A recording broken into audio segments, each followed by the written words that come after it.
morning or good evening, masters. So welcome to day 14 of my time. So today we have our wonderful speaker, Gaurav Palival. So to speak about how to overcome time and space constraints. So Gaurav is an engineer by profession and he is an experimenter by nature. He has learned yoga, kriyas over 25 years and he has been practicing pranayama and meditation for the last 4 years. With this, I would invite Gaurav sir. Over to you, sir. So today we'll discuss about, constraint, which is time and space. Now, this is something that we all, go through it one time or the other. And I mean, different people may have a different situation, different capacity, different level, but we do kind of experience such things. So the first thing is, let's understand what is space-time or time-space. And then we will see the scientific element to it. And then we'll see how we can overcome, avoid what's in our hand. So to understand space-time or time-space, we live in the space-time realm, which is our 3D world. And in our 3D world, space, which is to move from point A to point B, it takes some time. It doesn't matter what the distance is, less distance, less time, more distance, more time, or depending on how you go. But there will be some time consumed in moving from point A to point B. Now, when we say space-time in the 3D world, the space is eternal. And scientifically, scientist community has seen it, believed it, they confirm it that the universe is still expanding. That means the space is ever expanding, you can say. So in this, when you're moving from point A to point B, we experience time and we experience it as a linear function, means the more the distance, more the time. So what is the issue here? Issue is we experience separation. That means from A to B means I'm away or I have a lack because I'm separated. Brain think that, will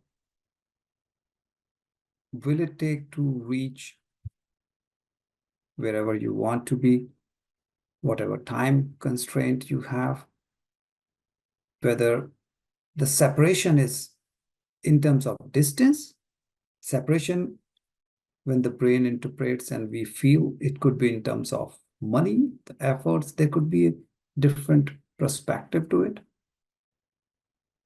And this space-based science of physics, when we say this is Newtonian physics, everything is known, predictable. If you take your senses away, what it will be then? What will be the situation? Because as you move one point of awareness to another, we take time, we experience time. Many times we feel, oh, I'm away from my parents, I'm away from my kids. I'm like, based on the distance, this separation comes. And this is based on your senses. If we take the senses away, then we cannot experience this 3D, because this is what is telling us the gap, the separation. Because here timeline is horizontal. Past, present, future, timeline horizontal means you can say, if my present is in the middle, that means the left side, you can say is your past, the right side in that reference will become your future. They are separated and they are horizontal. So that means we are moving from point A to B to C. Now, what happens when you feel lack? It generates the feeling that, okay, I don't have means I should have. And then we want things. Whatever you own, the people around you, the objects, your work, your title, business, whatever that may be, everything becomes part of our identity. So it's always sometime, somebody, someone, somewhere means you are identifying yourself with all these elements. It becomes part of our ego. So to collapse that space, it takes time. Now, this is when the space is unlimited. This is ever expanding universe. What happens when we talk about time space? If time is primarily, now we are talking about the fourth dimension where time is the key. In the concept of time space, is just one long present moment. No space issue, no separation. It's like one big present moment. So when we were talking about space-time, we talked about how this, the laws of 3Ds and the senses and everything comes into play. We say, okay, how we go from Newtonian to quantum world really, if we want to go from space-time to time-space. Because till the time we are in space as an element, you are in Newtonian world. You have to come to quantum side for understanding or living in the time space. Because when you have one long present moment, all possibility exists. Here you cannot rely on your senses. They will not help you. You have to rely on your consciousness, your awareness. Because senses limited up to the space time. But when it's time space, now you have to use your consciousness, your awareness to make use or to be in this zone, to be in the 4D realm. Otherwise, most of us, most of the life, we are stuck in the 3D world. That's the reason. Unless you make the switch, not easy to experience it.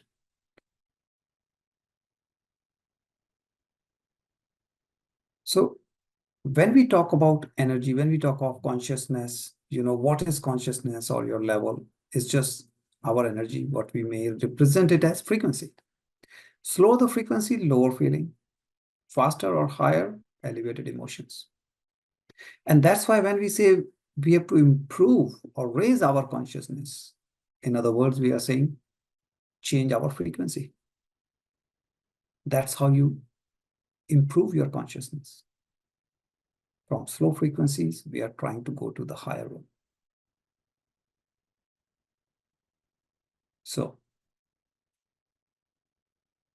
unless you change your frequency, we cannot move. So it's not distance. I can walk, I can take a vehicle, I can fly and move distance A to B. Consciousness, our energy, our frequency is what we have to play with. Because time is eternal, time is now. Now, how can I change my frequency? Just by thoughts alone. Your thoughts, like we say in meditation, in spirituality, that your thoughts can really take you anywhere. It can become your anchor, means it won't let you move anywhere, or if you can work, if you can have that capability that yes, you can manage your thoughts, you can achieve anything. Because it allows you to change your frequency. It allows you to change your consciousness. With different frequencies, we can play around with this time factor, means different stages.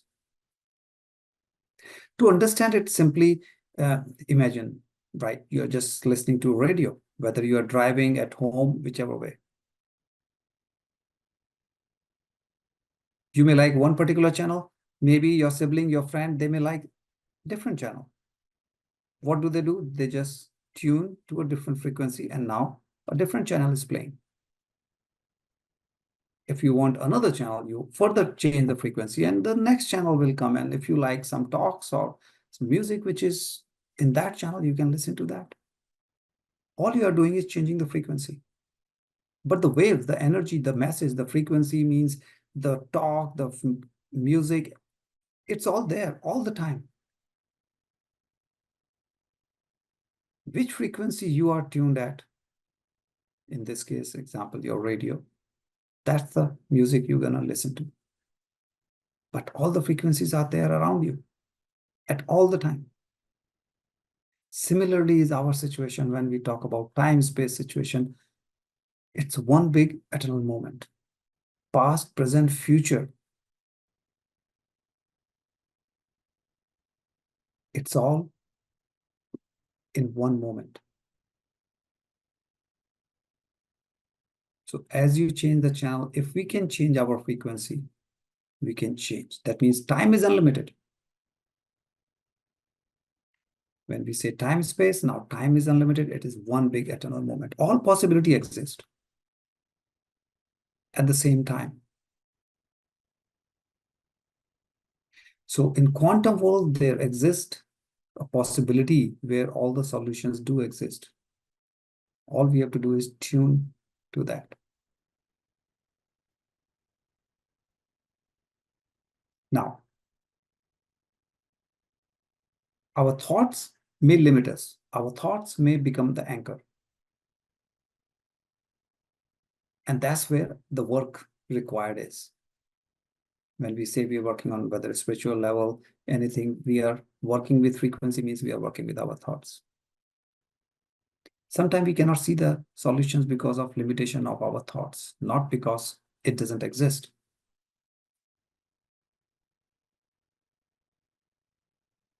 So if we can come to this level, again, how? Meditation, there are different ways, whichever way it works, whether pranayama, yoga, meditation, these are all the tools that, which is you can use for your sadhana and keep improving your frequency and hence your consciousness. You go step by step. But we are limited.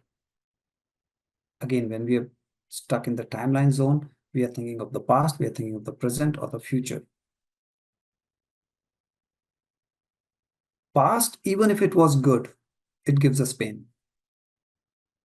A good time in the past, when we keep thinking about it, oh, I was, whether it's age, whether it's your title or business or you had gone there somewhere, travel. So if it was good, even if you're thinking of a good thing, it is past. Means, again, it gives you that feeling of separation, means it is gone. Present moment, it's so hard for most of us to enjoy, to be in the moment, because we are jumping straight to the future. Most of us, most of the time, we are working towards the future. So what you are missing is the present moment. So past, which is gone, future, which is not there, will never be there, because the only thing which is ever in front of us is the present moment. So that means we are always out of sync with time.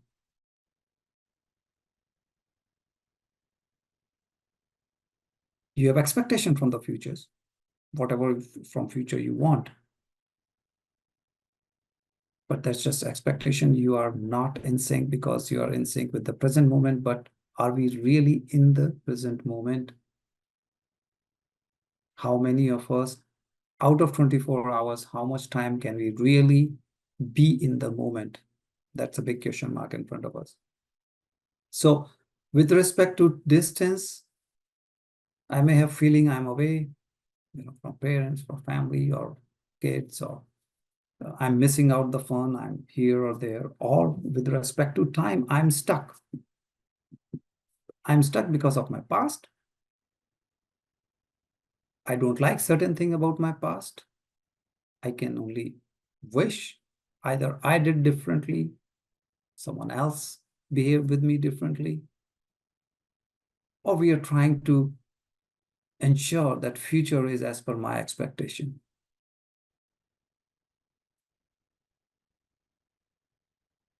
And this becomes our key topic, which is pulling us away from the blissfulness, from our true, connection with our oneself, higher self, whichever way we look at it. It drains you emotionally. It brings the feeling of lack. It puts limitations in front of you. Certain time when you are not able to deliver something, whether it is for your family, whether it is my parents are, aged and I'm away in a different country, different city, I'm not able to do for them, or my kids, I want them to be this way because I have my own expectation. Whichever way, either is a feeling of guilt, feeling of lack, feeling of all this low level emotional energy drains us. So what happens in most of the time, we are always in the macro world.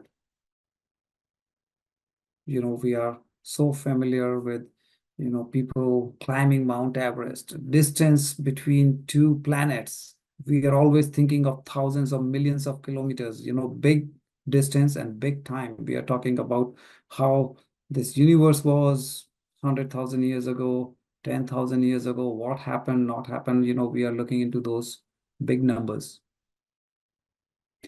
But when we talk of spirituality, when we are talking about this limitation imposed on us based on this time factor or the space factor, the reality is what we are missing is the micro.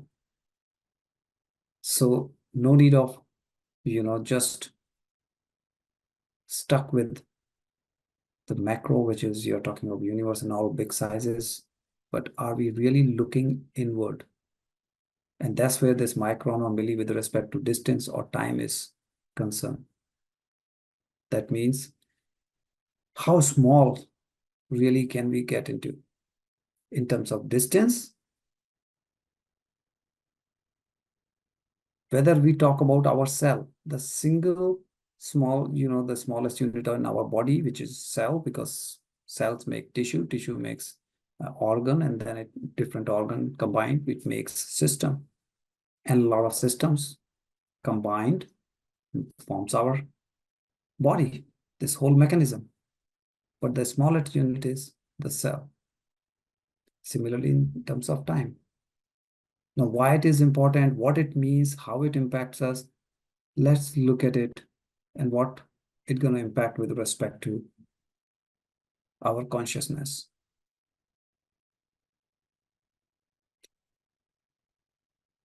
At the border of France and Switzerland, this is the biggest technological, if you see the investment, technological advanced equipment, if we say in the world, is this larger hadron collider. It's also called as LHC. What is this large hadron collider? What does it do and what's its significance? It's about 27-kilometer long tunnel, which is about 100 meters below the surface. It has helped us in observing new particles, subatomic particle, because scientists wanted to understand, the Big Bang, how this massive explosion that created our universe and all those things. That's how it started. They ended up finding new particles, and subatomic means like cell is the smallest unit in our body, atom. In general, we say the smallest unit is any particle. And within an atom, of course, we know there is electron, proton, neutron, but even sub means even smaller than those. So this was built in order to not just to find or create these particles, but the idea was to get into subatomic particles and see, can we really achieve the speed of light?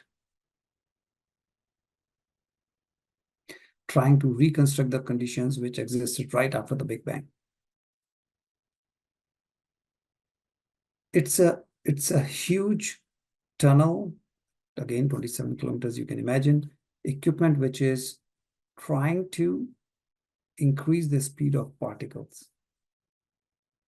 Of course, subatomic means they're really small, but to this, like getting closer to the speed of light. They got up to 99.99999% close enough to the speed of light. That means they were able to increase the speed of the particle,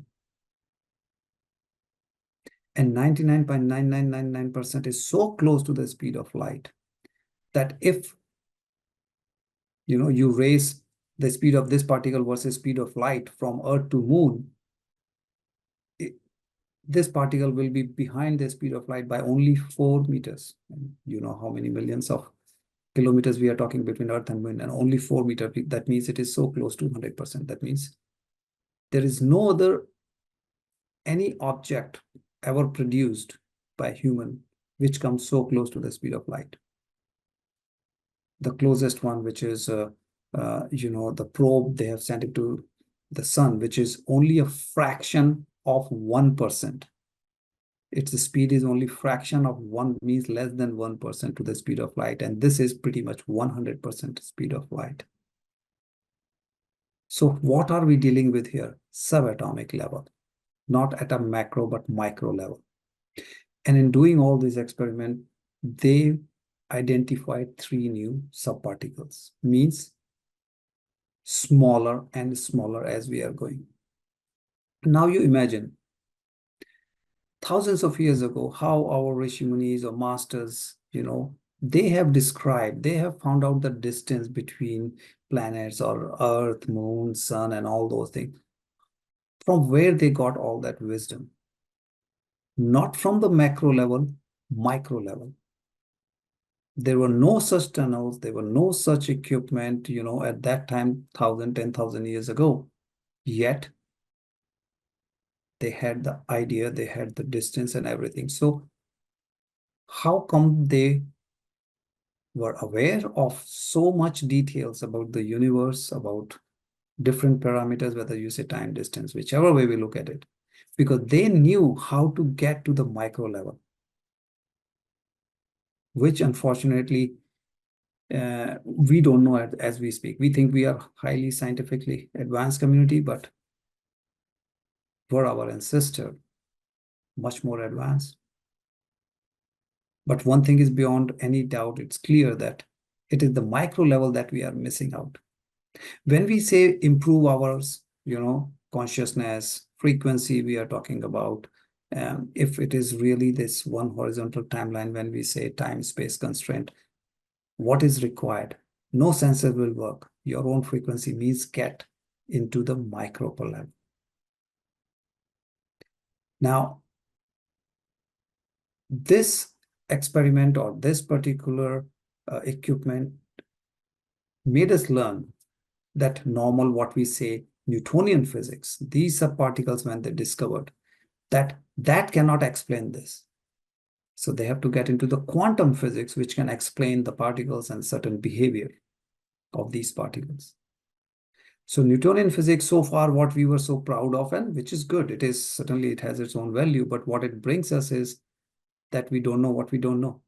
And the answers are coming more from the quantum physics than the Newtonian physics. All the feeling of lack, all this feeling of, that what we cannot do or what I'm missing out, and all this feeling of lack is coming from the macro, whereas the answer is in the micro part. Now,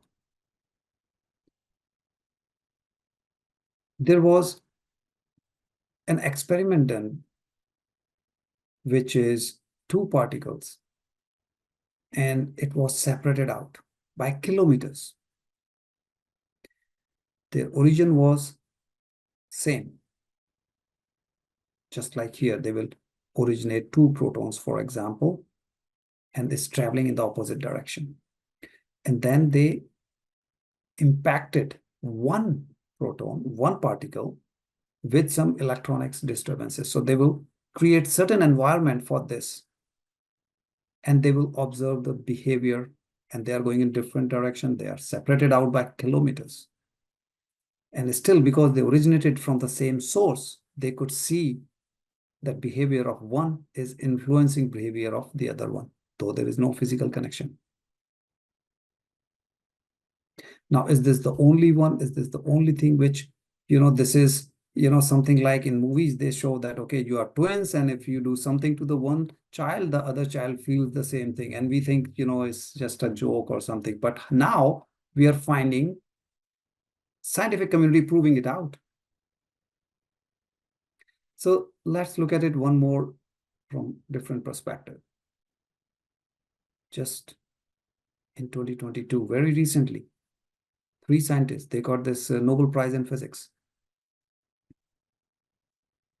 Jointly, they had different kind of pieces of the pie which they were able to resolve, but they were all working on this entanglement. But the basic work, in simple terms, if we look at it, what did they do? They have clearly demonstrated what quantum mechanics really can inform us, can tell us, can kind of get us to the depth of this whole, the micro level, that how two particles behave like a single unit even if when they are separated. That means they are starting from the same source, and they behave like a single unit even when they are separated. And when one of the particle in this entanglement pair determines what happens to the other particle even if they are far apart. That means if they are separated, then they are independent. Why whatever is happening to one particle should have any influence on the other? This is where you may have heard many times feeling of oneness, this whole universe, our unified consciousness, we keep saying. And then sometime, if you wonder, how do I believe? How can we prove when we say it is one big, universal consciousness? We have billions of people on this planet. I'm thinking something, I have my own consciousness. You are thinking, you have your own. Even in this session, so many people, we have our own, and then the world. But yet we are all connected. Is it a theory? Can we prove these experiments, these things science is proving now? Again, go back 10,000, 5,000 years, thousands of years. Our masters had a lot of these things very clearly known. They were aware of such things. But now science is just proving what our masters knew long ago. But the bottom line is, when we say universal consciousness, how do I believe? Now science, such experiments are proving it.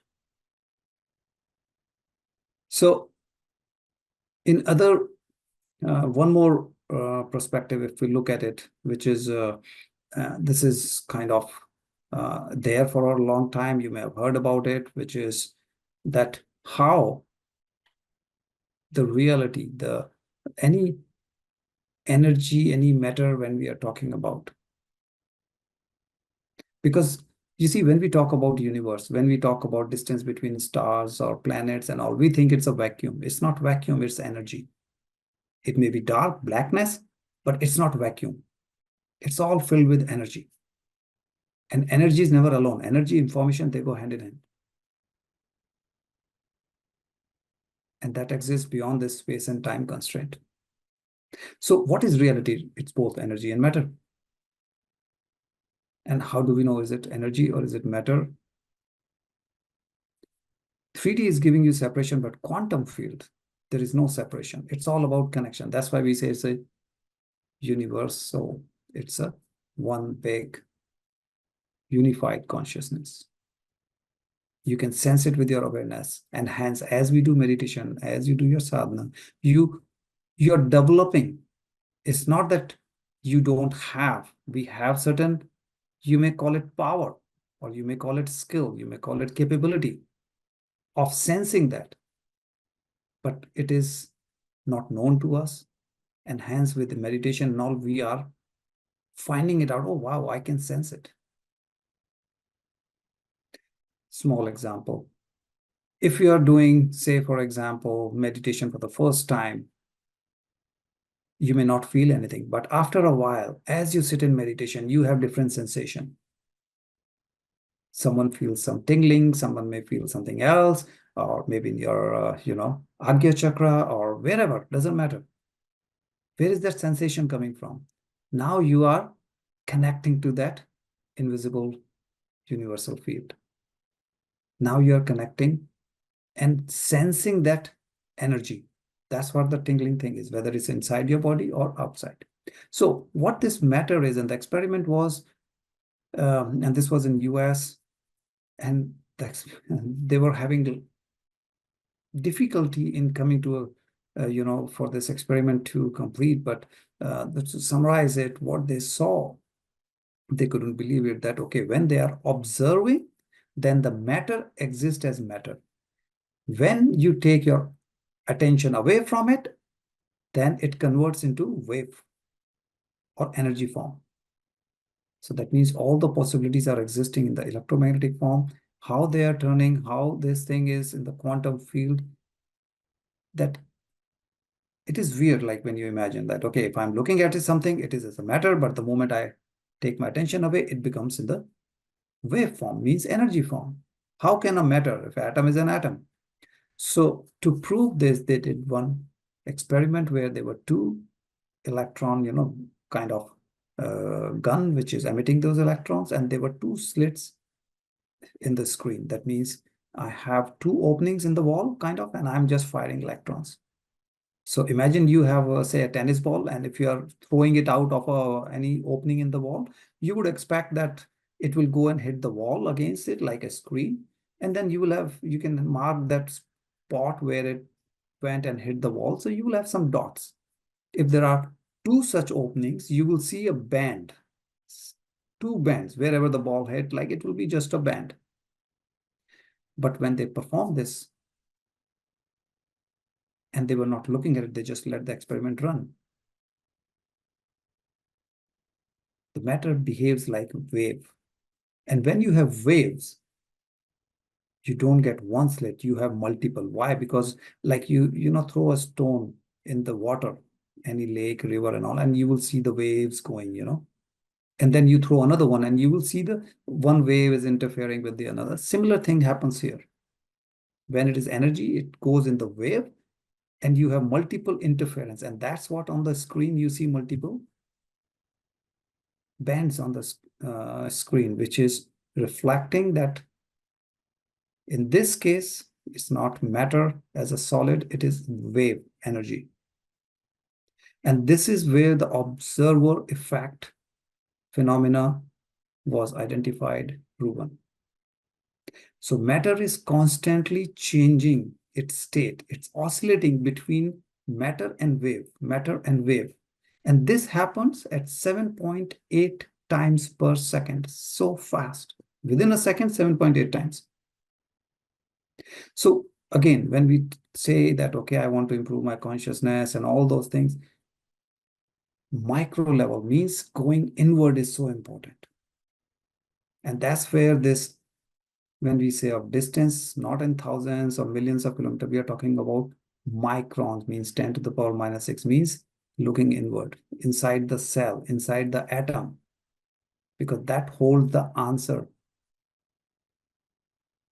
Otherwise, we get stuck with our normal 3D zone and we get that, okay, I cannot overcome the distance or the time.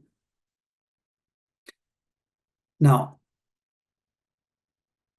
what happens is when we say about the time and all, in 24 hours, how much time really we are spending on our growth, on our development versus, your day-to-day work, which is just either your job or, the usual things.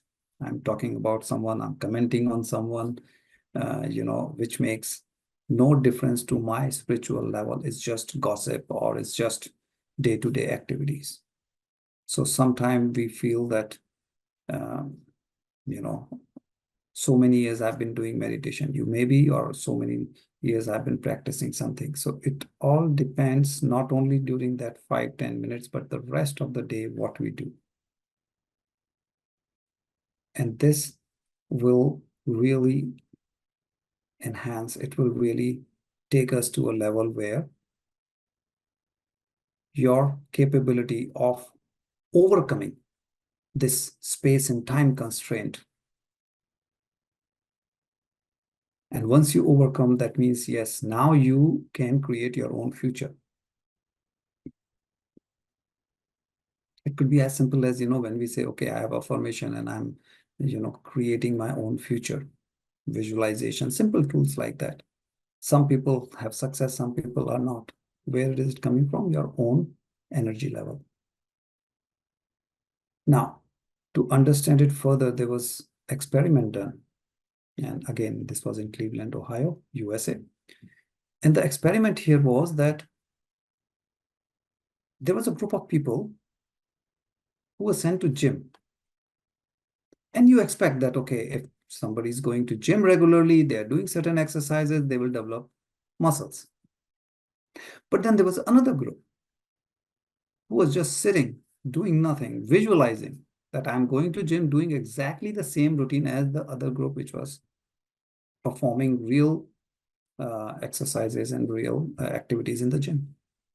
So yes, those who went, they got 30% impact on the muscle strength. But those who did not, they were just visualizing, they got 13.5 without doing anything. Another one was, it was just, related to like elbow and the pinky, because, day-to-day activity, you are using these two joints a lot. So this was specifically on these two. So they said, okay, on just one finger, the pinky finger, the smallest one. And they said, okay. So again, they found 53% improvement, obviously, if they were doing it, but 35% just by visualizing it. It improved the strength. So how come just by visualization, I can impact my physical body so much? Because I did not do any exercise. But here, again, we are getting into the micro. That means you are getting into your energy, your own frequency, you are improving. And that is where we go above this constraint of space and time. Now, one simple thing on top of all this, yes, meditation, we know this may give you a reason to do meditation or improve your consciousness by learning, understanding, and being in the moment for throughout the day, not just for that 5 minutes, 10 minutes, 1 hour, whatever is your meditation. And the rest 23 hours, if we go back to the normal life, of course, you will gain, but the gain is temporary or it may take a long time. But if we can stay in the present moment, then we know all these improvements or experiments, what it is suggesting is how really we can influence who we are and what we may want to become. Why some people are able to do, where is that strength? We all have the same strength. They are not special. They don't have any different capability, whether it is in their body, cell, tissues, organs, than any of us. We all have the same. It's just who can understand and activate that feature, that, capability that we have. So the best way to predict your future is to create it. Why don't you create whatever you want? So what could be one more way that we can really, get into a zone where I can be what I want to be, whether I want to become a musician, writer, uh, entrepreneur, whatever can I be? So one way, when we are talking about visualization, affirmation, look into your life. Whatever is bothering you, everyone will have different story. In the past, this happened to me when I was young, or when I was in school or university, or whatever part of your life you don't like. Either you did something to someone, you said something to someone, or the other person, someone else said something to you or did to you, doesn't matter which way, what is bothering you, what is hurting you. Change the script. Live your life, as per the new script. Say, for example, you said something and now you even feel bad. Why did I say this I don't know what I was thinking that day. I was angry, whatever, and I said it. In your mind, change the script. Change the events as they happened in the past. So if you said something, erase it from your memory. Say, in fact, new script will say you went and you talked to the person nicely or whatever that is. Just change it and live with that script. This new character, this new storyline, this new history will create your new future. Why? Every day, knowingly, unknowingly, that energy, that negative energy is pulling you down, draining you. You are stuck in the past. So either time is pulling you down or the space is pulling you down. Means I'm away, and again, with away or I cannot do this, I cannot do that means feeling of lack. Even in the example when we say, oh, I'm away from my parents or this, even when you go, you visit your parents. Say you are there for a week. Out of that week, how many minutes or seconds you were really in the moment with your parents? So it's more important that whatever we are doing, we do it fully, rather than always in a complaint or in the negative means lack mode, that I cannot do this, I cannot do that. And every time the same story we keep telling us. You can create your new feature, just change the script. So if something has happened in the past, rewrite it in your mind that that never happened. Take that negative energy out from you. Forget the constraint that either space or the time, whichever way is happening, the past, gone. I have a new story. That thing never happened. And focus on the micro. Macro, in certain case, of course, it's important. But if you want to improve your consciousness, your frequency, start exploring the micro. And micro is inside you, not outside. That means you have to look inward, which we do in meditation. And this takes you to this unlimited potential, unlimited possibilities that we can explore.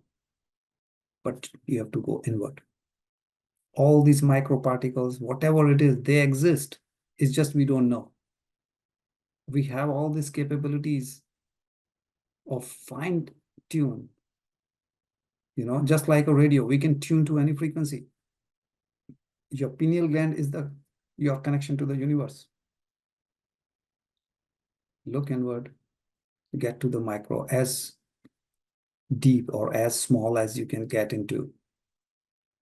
Yes, life is important. We are in the family setting.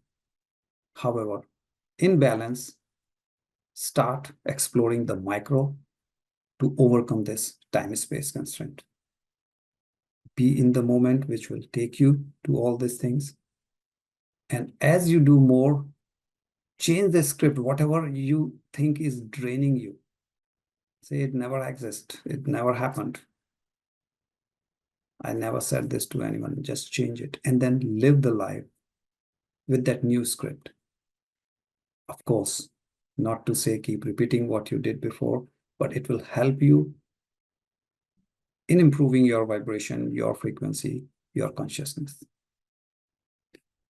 So, Masters, that was what I wanted to share with you, what has worked for me or what I have understood, how easily we can really change our future, our frequency, our consciousness, if we little bit being aware, use the science to our benefit, use the script to our benefit, and live this life freely.